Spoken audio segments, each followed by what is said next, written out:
Hello everyone, this is Prashant Singh and welcome to AEC plus powered by advance engineering classes.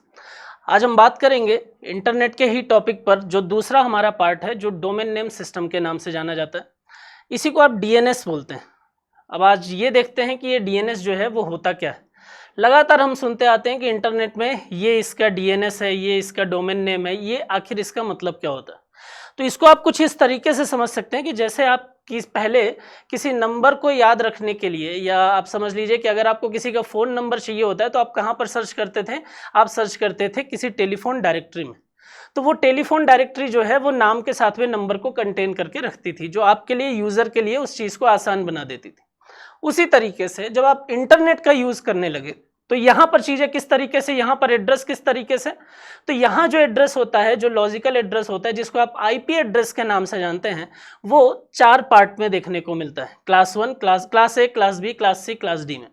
तो यहाँ पर ये जो पूरा IP एड्रेस है, ये सभी डेस्टिनेशन का IP एड्रेस या सभी सर्वर का IP एड्रेस आपको याद रहे न्यूमेरिक के फॉर्म में, ये थोड़ा सा यहाँ टफ हो जाता है। तो जब इंटरनेट की सुविधा या इंटरनेट को ज़्यादा से ज़्यादा लोगों तक पहुंचाया गया, तो यहाँ पर एक चीज़ महसूस की गई कि यार किस तरीके से हम कुछ ऐसी चीज़ों को डेवलप करें कि लोग उस सर्वर तक पहुंचने के लिए, उस वेब पेज तक पहुंचने के लिए उनको ये न्यूमेरिक के फॉर्म में चीज़ों को याद रखने की आवश्यकता ना पड़े। क्योंकि ह्यूमन का नेचर है, उसको नंबर्स जो हैं वो भूल जाते हैं, लेकिन उसको नाम जरूर याद रहते हैं। तो यहाँ पर क्या किया गया, यहाँ पर किया गया कि एक डोमेन नेम जो है उसको डेवलप किया जाएगा। तो एक ऐसा सिस्टम डेवलप किया जाएगा जो कंटेन करके रखेगा सभी प्रकार के डोमेन नेम का IP एड्रेस, राइट। तो आप क्या करते हो ना, आप जैसे मान लीजिए कि आपने गूगल किया। अब गूगल में आप क्या कर रहे हो, आपको अगर गूगल को सर्च करना है तो आप यहाँ पर क्या करोगे, www.google.com, राइट। तो आप यहाँ पर क्या डाल रहे हो, आप यहाँ पर एक एड्रेस डाल रहे हो जो अगर मैं बात करूँ तो यहाँ पर अल्फ़ाबेटिकल फॉर्म में है। लेकिन अगर मैं आपको ये बोलूँ कि आपको यहाँ पर 123.91.63.02 डालना है और आपको ऐसी चीज़ों को याद रखना है, तो ये थोड़ा सा मुश्किल हो जाता है। तो इसलिए क्या बोला गया कि हम ऐसी चीज़ों को बनाते हैं जो क्या करेंगे, जो अल्फ़ाबेटिकल फॉर्म में होगा, और आप क्या रख, यूज़र जो है उसको याद रखेगा जो अल्फ़ाबेटिकल फॉर्म में होगा। तो यहाँ पर देखिए, तो आपको ये नंबर याद रखने की ज़रूरत नहीं है, हर किसी पेज का, हर किसी सर्वर का IP एड्रेस को याद रखने की ज़रूरत नहीं है। लेकिन अगर आपको एक्सेस करना है तो कनेक्टिविटी तो IP एड्रेस के थ्रू बनेगी। तो फिर होता क्या है, तो यहाँ पर आज हम उसी के बारे में बात करेंगे कि आखिर ये डोमेन नेम सिस्टम जो है वो किस तरीके से काम करता है और कहाँ पर किस तरीके से इसका प्रयोग जो है वो किया जाता है। अगर मैं यहाँ पर बोलूँ तो बोल रहा है कि डोमेन नेम सिस्टम जो है वो एक प्रकार के बड़े कंप्यूटर होते हैं जिनका काम इंटरनेट पर सर्वर का या दूसरे IP एड्रेस को उनके नामों की सूचना के साथ में स्टोर रखा जाता है। तो जैसे अगर मैं यहाँ पर डाल रहा हूँ www.google.com, या मैं डाल रहा हूँ www.mppsc.nic.in, तो यहाँ पर आपको ये एड्रेस याद है। लेकिन आपको अगर मैं इसी के IP एड्रेस की बात करूँ तो आप बोलो कि 169.92.16.34, तो कुछ अगर मैं इस न्यूमेरिकल एड्रेस की बात करूं तो ये थोड़ा सा टफ हो जाता है। तो ये क्या कर रहा है, DNS क्या कर रहा है, डोमेन नेम सिस्टम जो है वो क्या कर रहा है, वो IP एड्रेस को मेंटेन करके रख रहा है और उनके नाम जो है उनकी भी सूचना को मेंटेन करके रख रहा है। तो इसको ये पता है कि जैसे यूजर जो है वो www.mppsc.in डालेगा, वैसे ही हमको क्या करना है, www.mppsc.nic.in के देखते ही हमको इसके IP एड्रेस को ढूंढ कर निकालना है और उस IP एड्रेस के साथ में कनेक्टिविटी करनी है। तो ये ढूंढेगा कहां से, तो जैसे टेलीफोन डायरेक्टरी में चीजों को मेंटेन करके रखा जाता था, सेम उसी प्रकार से ये जो आपका डोमेन नेम सिस्टम है ये मेंटेन करके रखता है हर सर्वर के IP एड्रेस को। तो यहां पर आपको या यूजर को IP एड्रेस को याद रखने की आवश्यकता नहीं होती है, राइट। तो ये एक मतलब इसके मेन काम के तौर पर आप इसको याद रख सकते हैं। जैसे ही कोई नाम कंप्यूटर से जुड़ने के लिए कहता है तो सबसे पहले डोमेन नेम सिस्टम उस विशेष नाम का एड्रेस ढूंढता है। कौन सा एड्रेस ढूंढता है, मैंने बोला IP एड्रेस ढूंढता है, क्योंकि कनेक्टिविटी जो है वो IP एड्रेस के थ्रू ही होगी। और फिर IP एड्रेस का कंप्यूटर के इंटरनेट के साथ में संपर्क जो है वो किया जाता है। तो आप बस इतना याद रखिए कि इसके बीच में सिर्फ इसको आप टाइप करके और इस नंबर को देखकर, या जैसे ही आप टाइप करोगे अल्फाबेटिकल फॉर्म में एड्रेस को, तो उसका IP एड्रेस जो है वो ढूंढ कर और आपके सामने पेश कर दिया जाएगा। तो इस तरीके से चीज़ों को देख सकते हैं। अब अगर मैं बात करूं कि डोमेन नेम जो है वो किस टाइप के होते हैं या कितने टाइप के होते हैं, तो आपको मेनली दो प्रकार के डोमेन नेम देखने को मिलेंगे। डोमेन नेम जो है उससे ये भी पता चलता है कि ये किस कैटेगरी के, या डोमेन नेम जो है उससे ये भी पता चलता है कि आप जिस सर्वर से कनेक्टिविटी चाहते हैं वो सर्वर किस कंट्री का है। बात समझ में आ रही है? तो यहां पर उन्हीं के बेसिस पर आप डोमेन नेम को दो अलग अलग कैटेगरी में डिवाइड कर देते हो। पहला जो कैटेगरी है उसको बोलते हो generic top level domain name. पहला जो कैटेगरी है उसको आप बोलते हैं generic top level domain name. और दूसरी जो कैटेगरी है, एक चीज याद रखिएगा, generic top level domain name को ही GTLDS बोला जाता है। और दूसरा जो है वो है country code top level domain name. आपने देखा होगा, जैसे मैंने यहां पर क्या लिखा, www.mppsc.nic.in। तो यहां पर ये जो चीजें हैं ये क्या है, ये इंडिया, इन मतलब इंडिया को रिप्रेजेंट कर रहा है। अगर मैं यहां पर यूएस लिख दूं तो ये यूएस को रिप्रेजेंट करेगा जिस भी साइट पर आपको, तो ये क्या करते हैं, ये कंट्री को रिप्रेजेंट करते हैं और ये बताते हैं कि किस कंट्री का ये सर्वर है, किसका ये वेबसाइट है। तो यहां पर अगर मैं देखूं, इसी को आप बोलते हो क्या, कंट्री कोड डोमेन नेम। बात समझ में आ रही है? और अगर मैं ये बोलूं कि जैसे मान लीजिए कि www.google.com, तो यहां पर ये जो है ये किसको रिप्रेजेंट करता है, ये रिप्रेजेंट करता है जेनरिक टॉप लेवल डोमेन को। कॉम का मतलब है कमर्शियल। अगर यहां पर .gov होता तो बताता कि गवर्नमेंट सेक्टर से रिलेटेड है। अगर मान लीजिए यहां पर org होता तो ऑर्गेनाइजेशन से रिलेटेड है। तो इस तरीके के चीजों में आप ये पता कर सकते हो इस डोमेन नेम के द्वारा कि ये जेनरिक लेवल टॉप डोमेन है और किस कैटेगरी में ये जो है रखा जाएगा, और या फिर आप ये पता कर सकते हो कि किस कंट्री का डोमेन। तो उसी आधार पर डोमेन नेम को दो अलग अलग कैटेगरी में डिवाइड कर दिया गया। तो एक को बोला जेनरिक टॉप लेवल डोमेन, जिसमें क्या बोल रहा है कि जेनरिक टॉप लेवल डोमेन को GTLD के नाम से भी जाना जाता है। इसका प्रयोग किसी विशेष वर्ग या संस्थानों द्वारा किया जाता है और ये 3 या 3 से अधिक अक्षरों तक लंबे हो सकते हैं।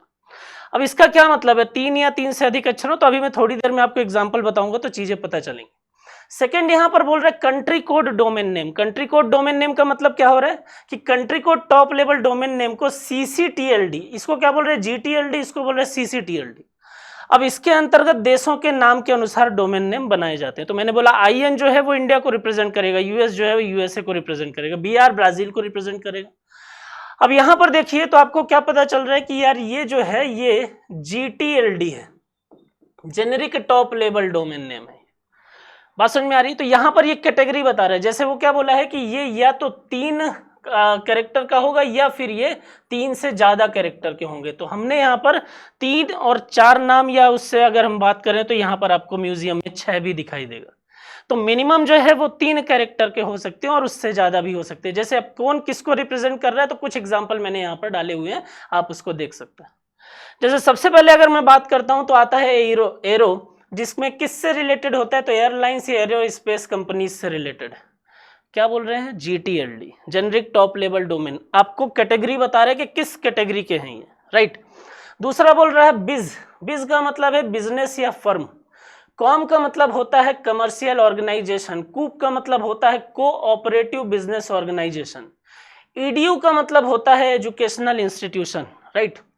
गवर्नमेंट का मतलब होता है, GOV मतलब होता है गवर्नमेंट इंस्टीट्यूशन। INFO, इन्फो मतलब होता है इंफॉर्मेशन सर्विस प्रोवाइडर। INT मतलब होता है इंटरनेशनल ऑर्गेनाइजेशन। मिल मतलब मिलिट्री सर्विसेज के लिए, मिलिट्री ग्रुप के लिए। म्यूजियम जो है वो म्यूजियम से रिलेटेड होता है। नेम जो है वो पर्सनल नेम को रिप्रेजेंट करेगा। नेटवर्क सपोर्ट सेंटर को रिप्रेजेंट करेगा। ORG की बात करें तो नॉन प्रॉफिटेबल ऑर्गेनाइजेशन होगा। प्रो जो है वो प्रोफेशनल इंडिविजुअल ऑर्गेनाइजेशन होगा। तो यहां पर आपको ये समझ में आ गया कि इनको देखकर आप ये बता सकते हो कि ये जो साइट है, ये जो हम पेज एक्सेस करना चाह रहे हैं, ये किस कैटेगरी के हैं। तो एरो से आपको पता चल जाएगा कि एयरलाइंस का है, बिज से पता चल जाएगा कि ये बिजनेस का है, म्यूजियम से पता चलेगा कि ये म्यूजियम से रिलेटेड है, राइट। इसी को आप क्या बोल देते हो, इसी को आप बोलते हो generic top level domain name. Second अगर इसके आगे बात करें तो हम बात करते हैं किसकी, CCTLD, country code top level domain name. तो इसमें मैंने क्या बोला, इसमें मैंने बोला कि कंट्री का नाम जो है वो आपको यहाँ पर दिखेगा और उससे आप पहचान सकते हो कि किस कंट्री से ये रिलेटेड है। अब जैसे यहाँ पर मैंने बोला कि AE लिखा हो किसी भी साइट के या किसी भी एड्रेस के लास्ट में, तो आप बोलिए कि यूनाइटेड अरब अमीराट्स का है वो। .AF जो है वो अफगानिस्तान, नाम से आइडिया लग रहा है। .AL जो है वो अल्बानिया को रिप्रेजेंट कर रहा है। .AM जो है वो आर्मेनिया को रिप्रेजेंट कर रहा है। .AO जो है Angola, AR Argentina, HU Hungary, ID Indonesia, IE Ireland, IL जो है वो इजराइल के लिए है, और इंडिया के लिए IN जो है वो यूज किया जाता है। तो यहाँ से आपको क्या पता चल रहा है, यहाँ से आपको पता चल रहा है कि यार इनको देखकर कौन सी कंट्री का ये पेज है और किस कंट्री के पेज को आप एक्सेस करना चाहते हैं, आप उस कंट्री का पता लगा सकते हो, उस कंट्री के बारे में जान सकते हैं। बात समझ में आ रही है? तो दो तरीके के डोमेन नेम दिखेंगे, एक आपको दिखेगा जो जेनेरिक टॉप लेवल होगा, जो कैटेगरी की बात करेगा, और दूसरा आपको दिखेगा जो कंट्री कोड होगा, जो कंट्री को रिप्रेजेंट करेगा। तो इसके माध्यम से आप ये पता कर सकते हो कि ये कहाँ का है, किस तरीके से। तो आपको समझ में आ गया हो कि डोमेन नेम सिस्टम जो है वो करता क्या है। डोमेन नेम सिस्टम जो है वो कंटेन करके रखता है एक एड्रेस और उस एड्रेस के IP एड्रेस को। तो जैसे ही अगर हम बात करें, जैसे ही हम कोई एड्रेस को टाइप करते हैं सर्वर पर या ब्राउजर पर, तो वैसे ही डोमेन नेम सिस्टम जो है वो क्या करता है, वो उसके IP एड्रेस को ढूंढकर और हमारी कनेक्टिविटी, हमारे ISP को प्रोवाइड करेगा और उससे हमारी कनेक्टिविटी जो है उस पेज से करा देगा। तो इस तरीके से आप इंटरनेट का यूज करते हैं। विदाउट DNS पॉसिबल नहीं है कि आप किसी भी पेज को एक्सेस कर लोगे, राइट। उसके बाद अगर मैं बात करूं तो यहां पर आता है world wide web. World wide web नाम से ही आइडिया लग रहा होगा, www, आखिर ये है क्या www? तो www वर्ल्ड वाइड वेब मतलब वर्ल्ड वाइड जो इंटरनेट का एक जाल है। वर्ल्ड वाइड की अगर हम बात करें, पूरे विश्व की अगर हम बात करें, तो वहां पर हम ये वर्ड यूज करते हैं कि ये www है, वर्ल्ड वाइड वेब। पूरे वर्ल्ड की कनेक्टिविटी जो है वो एक नेटवर्क के माध्यम से www, तो सभी प्रकार की चीजों को कंटेन करके रखा है, उसी को हम www बोलते हैं, राइट। अब आपको लगेगा कि सर यहाँ पर अगर हम देखें तो किस तरीके से कनेक्टिविटी होती है। अगर आपके दिमाग में ये चल रहा होगा कि सर अलग अलग कंट्री के बीच में या अलग अलग जगहों के बीच में कैसे कनेक्टिविटी पॉसिबल है, तो आप एक कंट्री में बैठकर वर्ल्ड की किसी भी दूसरी कंट्री में बैठे हुए अपने किसी फ्रेंड के साथ में चैटिंग कर सकते हैं या बातचीत कर सकते हैं, डेटा ट्रांसमिशन कर सकते हैं। इंटरनेट ही तो है। बात समझ में आ रही है? तो यहाँ पर अगर हम बात करें तो यहाँ पर आपको एक चीज समझ में आ जाएगी कि आखिर है क्या। तो ये वर्ल्ड वाइड अगर हम बात करें तो वर्ल्ड वाइड इंटरनेट जो है उसकी ये बात कर, और सभी प्रकार के इंटरनेट की कनेक्टिविटी को करके रख रहे एक वेब के जैसे। बात समझ में आ रही है? अब जनरली बच्चों के दिमाग में ये क्वेश्चन आता है कि सर हम क्या सैटेलाइट के थ्रू कनेक्टिविटी कर लेते हैं, वायरलेस फॉर्म ही हमारे यहाँ कनेक्टिविटी जो है वो वर्ल्ड वाइड देखने को मिलेगा, क्योंकि कहाँ तक हम वायर बिछाएंगे।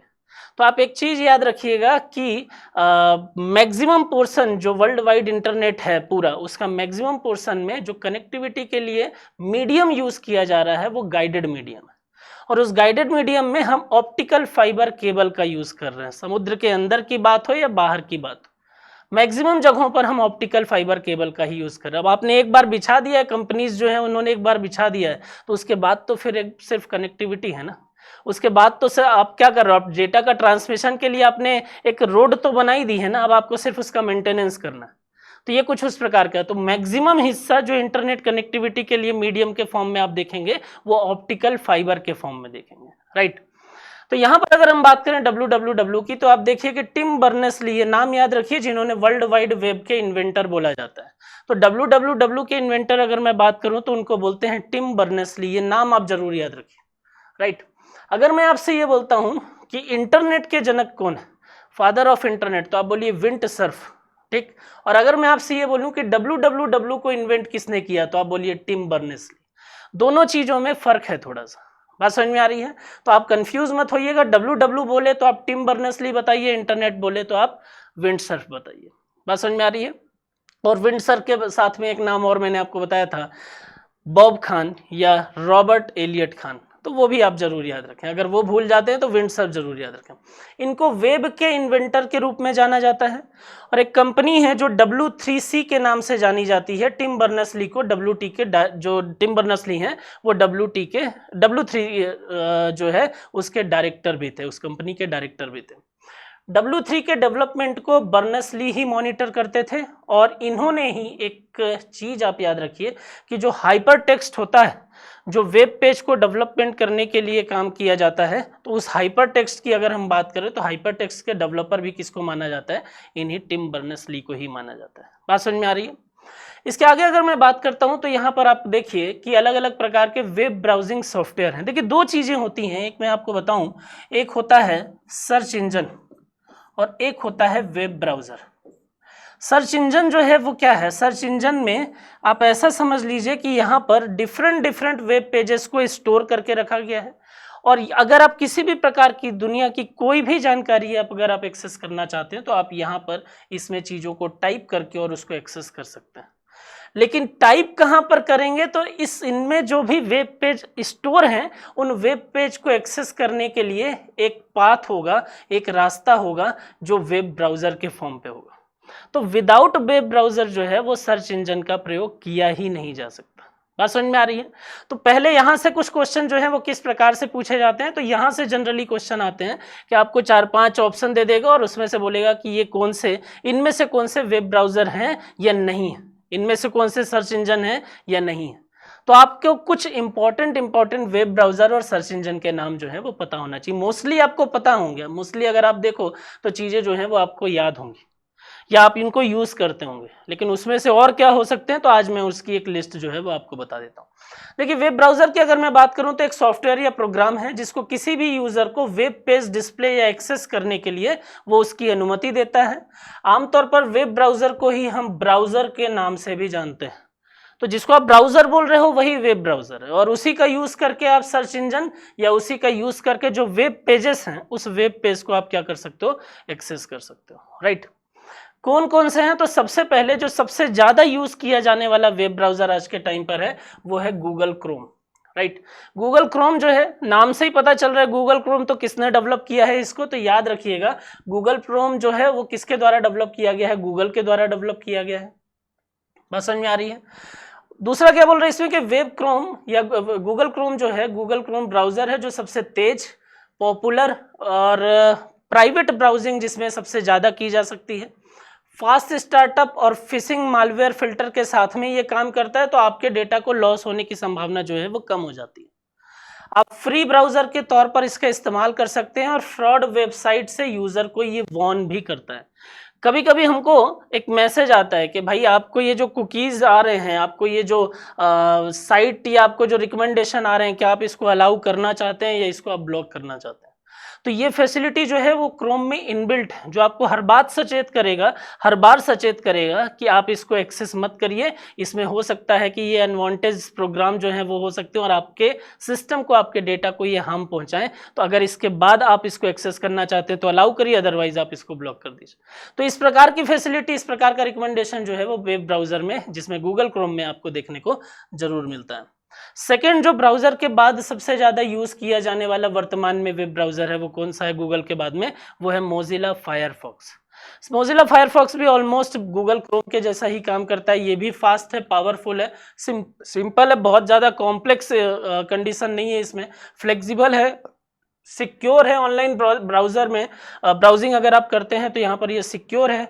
विंडो प्लेटफॉर्म के साथ साथ लाइनेक्स ऑपरेटिंग सिस्टम और एंड्रॉयड ओएस के लिए भी ये अवेलेबल है। तो आप विंडोज़ तो चला ही सकते हैं, आप लैपटॉप वगैरह में तो चला ही सकते हैं, आप आईओएस में लाइनेक्स ऑपरेटिंग सिस्टम जो है उसमें भी चला सकते हैं, और एंड्रॉयड फ़ोन जो है आपके, आप उसमें भी इसको एक्सेस कर सकते हैं, तो उसके लिए भी ये अवेलेबल है। माइक्रोसॉफ्ट इंटरनेट एक्सप्लोरर सामान्य तौर पर ये थोड़ा सेफ माना जाता है, लगभग सभी से सेफ जो है वो ये माना जाता है। डेवलप किसने किया है, माइक्रोसॉफ्ट ने डेवलप किया है।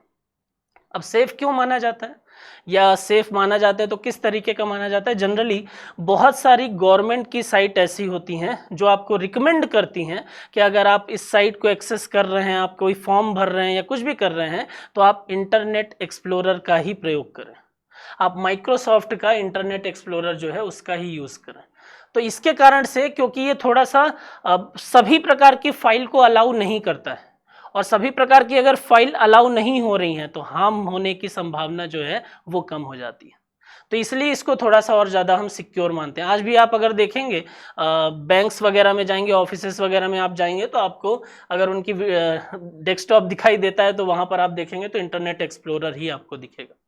उसके बाद माइक्रोसॉफ्ट का एक लेटेस्ट वर्जन जो अभी कुछ वर्जन में आपको नवीन वर्जन में आपको देखने को मिलेंगे, और वो कौन सा है, वो है एज।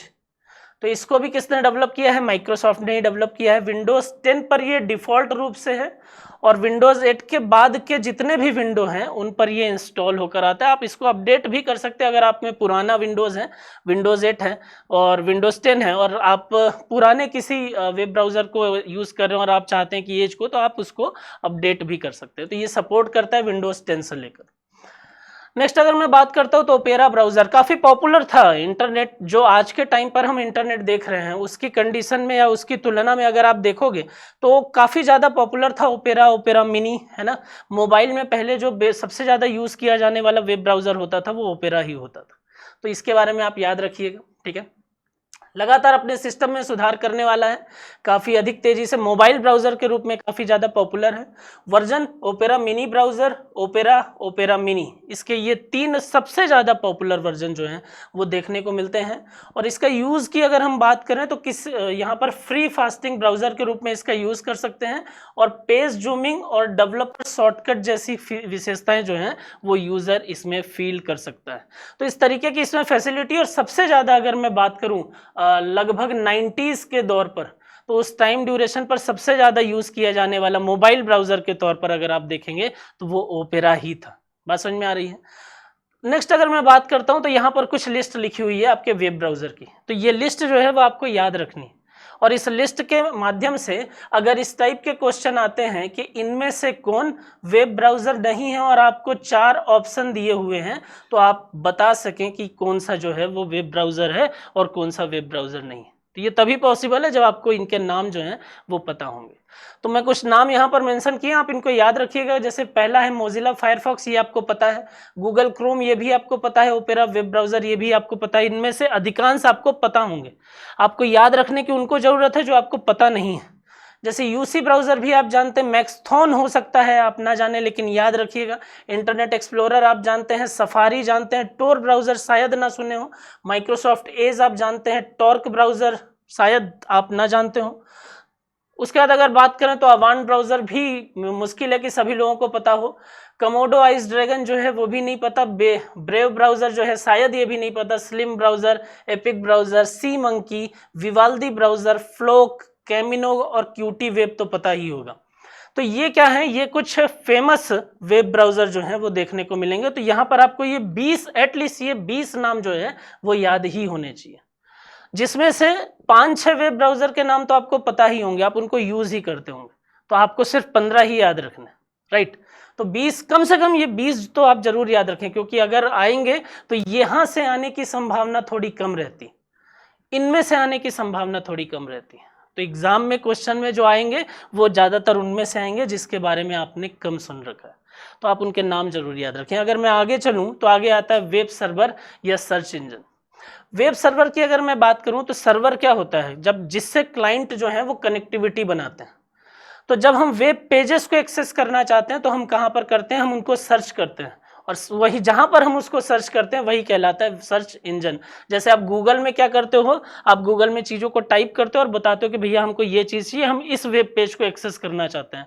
आप अलग अलग प्रकार के बिंग में आप क्या करते हो, आप इस प्रकार से टाइप करते हो, बोलते हो कि हमको ये वेब पेज चाहिए। तो ये जितने भी हैं ये सब सर्च इंजन है जो आपको कहाँ पर पहुँचाते हैं, डिफरेंट वेब पेज पर पहुँचाते हैं। तो कुछ फेमस सर्च इंजन जो है वो आपके सामने, जैसे आपने वेब ब्राउज़र के नाम याद रखे हैं उसी तरीके से कुछ फेमस सर्च इंजन के नाम भी आपको याद रखने। क्या क्या, आइए देख लेते हैं। सबसे पहले गूगल आपको पता है, यूट्यूब। सामान्य तौर पर हम ये सोचते हैं कि यूट्यूब तो सिर्फ एक साइट है, यूट्यूब तो हम यूज़ करते हैं, लेकिन आपको ये नहीं पता कि यूट्यूब जो है वो भी एक सर्च इंजन है। याहू, बिंग, बायडू भी पता है आपको, यांडेक्स भी पता है क्योंकि कई बार एग्जाम में आ चुका है। डक गो भी आप सुने होंगे। ask.com जनरली आप गूगल करते हैं तो कहीं ना कहीं आपको ये भी दिखाई देता होगा। AOL शायद ना सुने हो। अमेजन तो आप जानते ही हैं, ठीक है। उसके बाद अगर मैं बात करूं तो नेवर, सीसी सर्च आप जानते होंगे, ट्विटर, फेसबुक सर्च आप जानते हैं, search encrypt, Swiss cause, wiki.com पता है आपको, इकोसिया आपने नहीं सुना है, इंटरनेट आर्चिव आपको याद रखना है, वोल्फ्राम अल्फा आपने सुन रखा होगा, स्टार्ट पेज और क्वांट। इतने वेब ब्राउज़र जो हैं वो, इतने सर्च इंजन जो हैं वो आप याद रखेंगे। तो जिसमें से कुछ सर्च इंजन तो आपने यूज़ भी किए हैं, कुछ के नाम सुन रखे हैं और कुछ जो हैं वो आप याद कर लीजिए।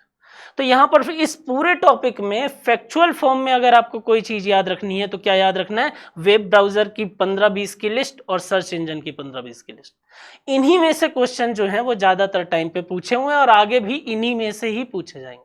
तो वेब ब्राउजर और सर्च इंजन वाले टॉपिक से आपको क्वेश्चन जो है वो गलत नहीं होंगे अगर आप इतना याद रख लेते हैं तो, और आप क्लियर हो जाते हैं कि हाँ ये सर्च इंजन है और ये वेब ब्राउजर। तो इस तरीके से आप अपनी पढ़ाई जो है वो कर सकते हैं। अगर आपके लिए सिविल, मैकेनिकल और इलेक्ट्रिकल ब्रांचेस के लिए प्रहार बैच की शुरुआत की गई है। इस बैच को ज्वाइन करके आप अपनी पढ़ाई को ऑनलाइन और ऑफलाइन दोनों ही मोड पे कर सकते हैं जिसमें आप कंफर्टेबल हो। अपनी पढ़ाई को और ज़्यादा शार्प करने के लिए आपको टेस्ट सीरीज की सुविधा यहाँ पर दी जाती है। Subject wise test series, chapter wise test series जो है वो अवेलेबल है। तो इसको ज्वाइन करके आप अपनी पढ़ाई को और ज़्यादा बेहतर बना सकते हैं और एग्जाम में क्वेश्चन जो हैं उनको ज़्यादा से ज़्यादा सही कर सकते हैं। तो आज के लिए इतनी बात काफ़ी है और नेक्स्ट क्लास में हम बात करेंगे तो इसके आगे किसी और टॉपिक पर चर्चा करेंगे। Thank you so much.